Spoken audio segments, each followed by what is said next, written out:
Morning, everybody. Thanks for being here. Really excited for today's announcement. I'm Jonathan Smith. I'm here today as the director of the Michigan Community and Worker Economic Transition Office. I'm going to talk a little bit more later about the state's part of this effort, but to kick us off, I'm going to turn it over to our Lieutenant Governor, Garlin Gilchrist.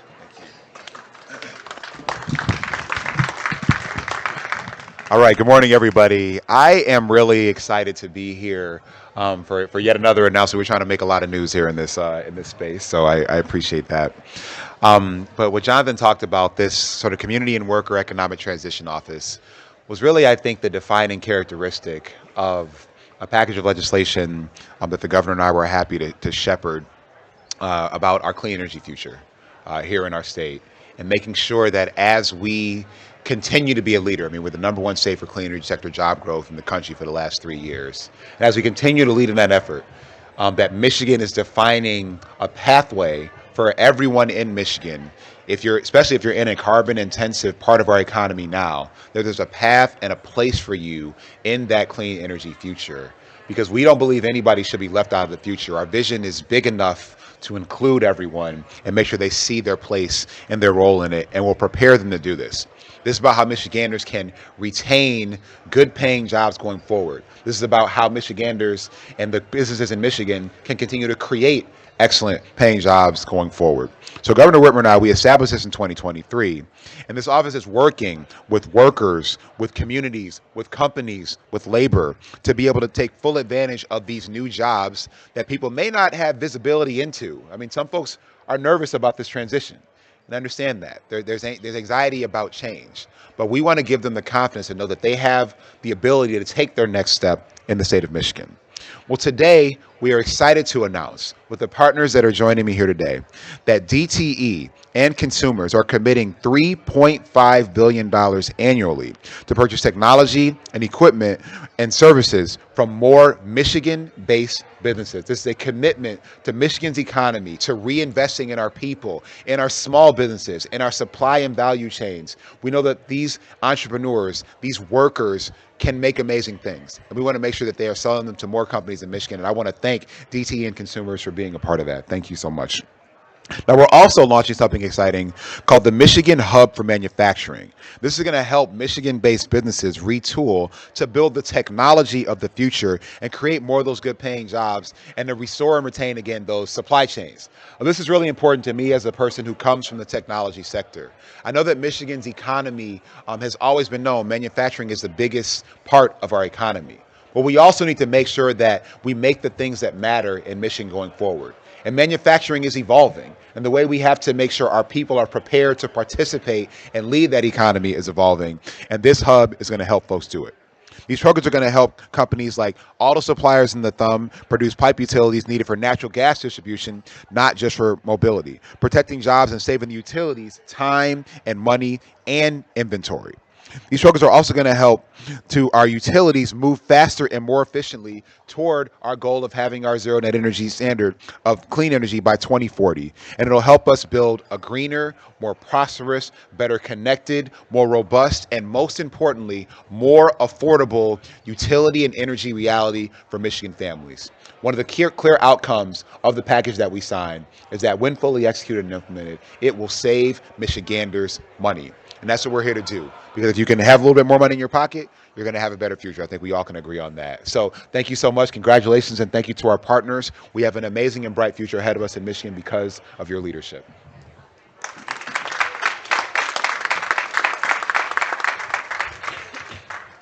Let me lower the mic just a little.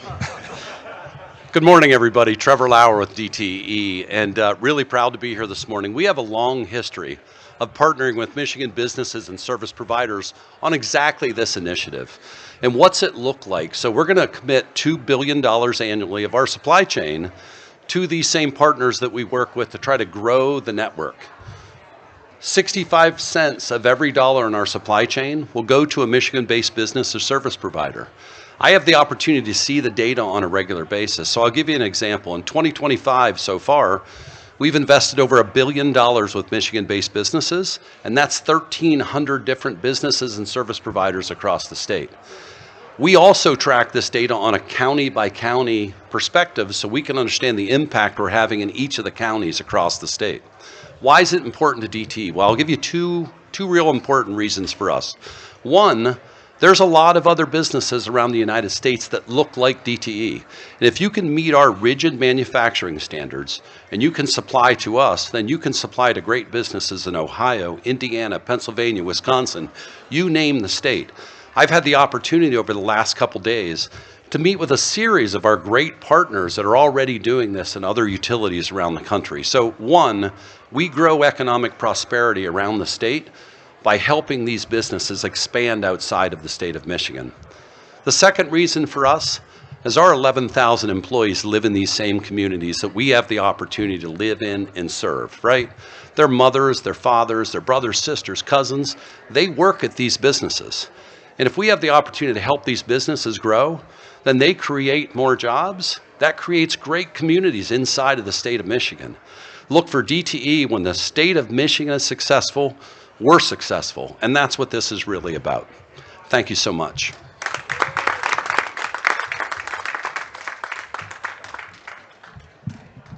I'll proceed to lower the mic further. I had hoped I'd be on this side versus next to Garlin and Trevor. Thank you very much.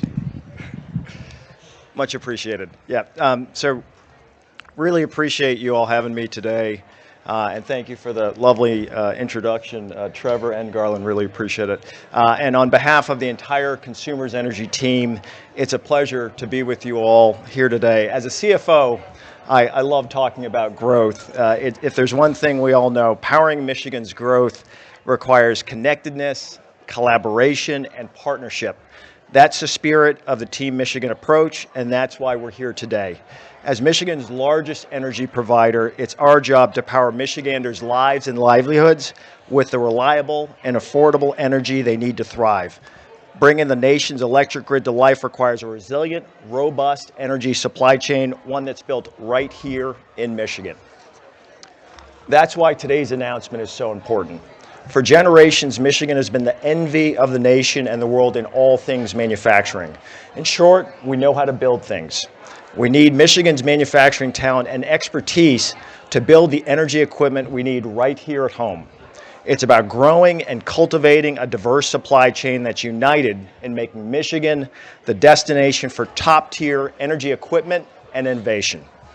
In 2011, Consumers Energy became a founding member of the Pure Michigan Business Connect, or PMBC program, right here on Mackinac Island. The PMBC's goal was and still is to expand our Michigan-based supplier footprint and Consumers Energy's investments with them. Since then, we've surpassed every annual PMBC target, and in fact, we exceeded PMBC's $2 billion target in each of the past 2 years. And we're off to a great start this year, already at $855 million spent to date. And so all in, we've spent about $24 billion with Michigan-based suppliers since PMBC began. So we're proud to double down on that meet it and beat it Michigan spending tradition to advance the state's leadership in all things energy. After all, we serve customers in every lower peninsula county, and growing Michigan's energy equipment supplier footprint and spending with them is a natural win for us, our customers, and the state. Consumers Energy is looking forward to all we'll accomplish together to cultivate and spend with the robust, diverse, Michigan-based energy supply chain. So once again, thank you all for your commitment to helping Michigan grow and thrive, and thanks to the state of Michigan, DTE, the Gates Foundation for your partnership and having me here today. And so with that, I'll hand it back to Jonathan. Thank you. Well, you've heard here today about the amazing commitment that DTE and Consumers Energy are making to Michigan manufacturers. I want to share a little bit about what the state is doing to support that commitment.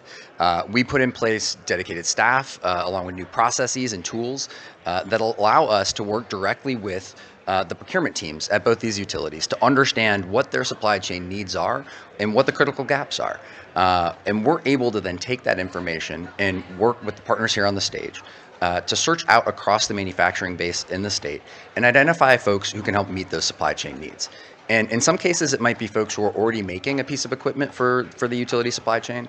But the exciting thing that we're going to be able to do moving forward is look out across the manufacturing supply chain, look into other sectors like the automotive sector or others, and find folks who are making equipment that's similar to what the utilities might need. To find folks who have the right capabilities and expertise to make something that will fill a critical supply chain gap for the utilities, and that becomes a diversification opportunity for these manufacturers. We know we have the best manufacturers in the world, we have the best manufacturing workforce in the world, but it's a challenging industry, and so these opportunities to diversify into new and growing markets are going to make our state and our industry more resilient in the face of economic change in the future. Another way we're supporting this is through the launch of My Hub for Manufacturing. We're doing this in partnership with philanthropy, in partnership with Next Street, who's been providing technical assistance and technology development. If you're a manufacturer and you are looking to take advantage of an opportunity like this, you're going to need some help. And the good news is we have amazing institutions and organizations all across the state, many of whom are represented on this stage today, who provide amazing support, whether it's a business plan, a new manufacturing process, access to capital to buy a new piece of manufacturing equipment that you need to take advantage of this opportunity. These organizations exist, but if you're a business, it can be hard to find what all the services that are available are. And you might need to get services from multiple organizations in order to complete this modernization journey. My Hub for Manufacturing is going to make it easier for manufacturers to go to one place and find all of the services that are available to them in the state, and it's going to make it easier for these organizations to collaborate and cooperate with each other to provide services to that manufacturer. This is a partnership. I think the really exciting thing about this announcement is that we're not layering new programs on top of old ones. We're saying we're going to pull everybody together, align our shared goals, and enhance everybody's ability to be successful in meeting those goals in a way that's going to lift up prosperity across the state, make our manufacturing sector more resilient. I'm excited to turn it over to Ingrid Teague, who's the president of the Michigan Manufacturing Technology Center. She's going to talk a little bit about what are some of the services that manufacturers might need and how are they going to be able to get support through this new tool.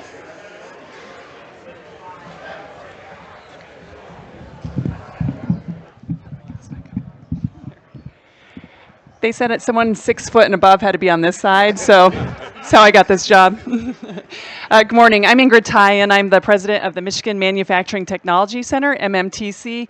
And we are an organization that does technical training and technical consulting with small and medium-sized manufacturers throughout the entire state. We have actually over 12,000 manufacturers throughout the state who make all sorts of things. And we have been around for almost 36 years. We are the ones that actually go in, we roll up our sleeves, we work with the manufacturers in areas such as lean manufacturing. How do you increase your throughput? How do you become more operationally efficient? We help them with their quality standards, internal auditing.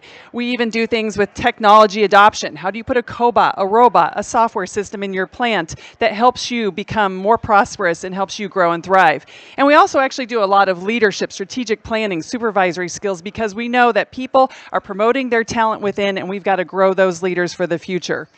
But one of the things that is a little lesser known is that we also do supplier matchmaking, and we've also done this scouting and matchmaking for decades. And it's been an honor to work with folks such as consumers in DTE and through the MEDC, PMBC program for many, many years. And because we have such a rich database of folks, we are able to go in and we are able to go into that database and identify who makes a specific widget, who could prototype this. And if they don't, and we don't have that within the state, we know the folks that have the capabilities to do that. And we were very busy. We're always busy, but especially busy during times in COVID when we had to do PPE and other things that were unusual. And so we're really excited to work with both consumers and DTE and the state of Michigan, and we appreciate the opportunity to be here today. So thank you. I look forward to helping the state prosper and eventually the Midwest too. Thank you very much.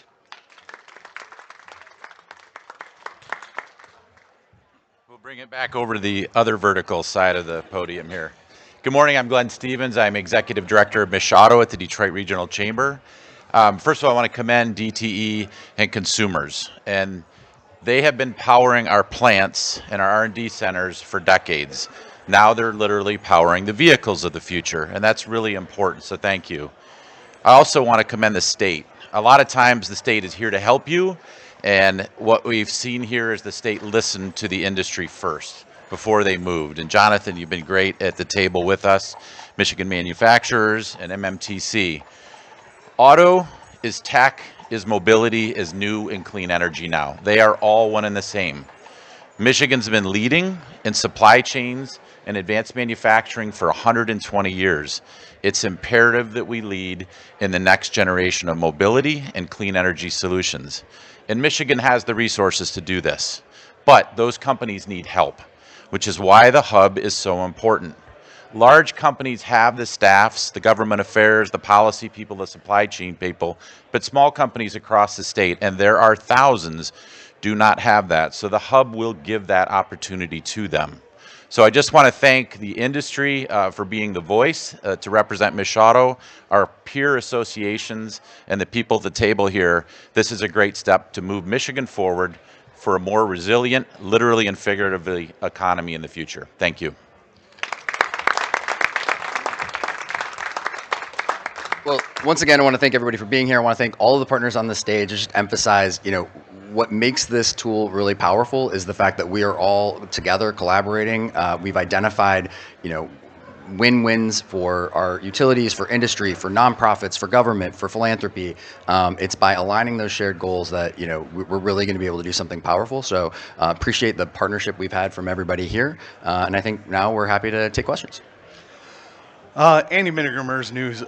My question is, how much are tariffs, threat of tariffs, and current federal policy driving this coalition? I'm going to turn it over to our tariff expert, Glenn Stevens. Thought we were going to get away from tariffs for one day now. Sorry. Well, I mean, this has been a significant impact on our economy, and we knew this. We knew on January 20th when the America First Trade Policy came out that we would have an outsized impact. The good news is we're communicating, and there has been some backing off. There was a pretty big development with the U.S. Trade Court yesterday. But I think what this does is heightens our need to be more competitive and more resilient. And instead of being a victim of an inflection point like a financial crisis or a gas crisis or a tariff inflection point, we have to figure out how to take the upward trajectory, and these types of steps do that. And I'm still wondering, how much has that influenced what's going on, and is the influence kind of pushing this to be accelerated now rather than? Yeah, I think Jonathan can take that.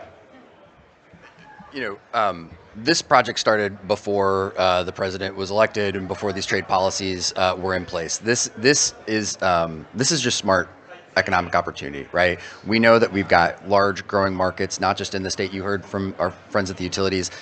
Every state is going through this kind of build out right now. And so if we can build the supply chain in Michigan, that's a massive economic opportunity. I think the potential impacts of tariffs mean that it is even a better time for manufacturers to start thinking about diversification. But this is a policy that was identified and has been pursued since before the tariffs went into place. Excellent, thank you.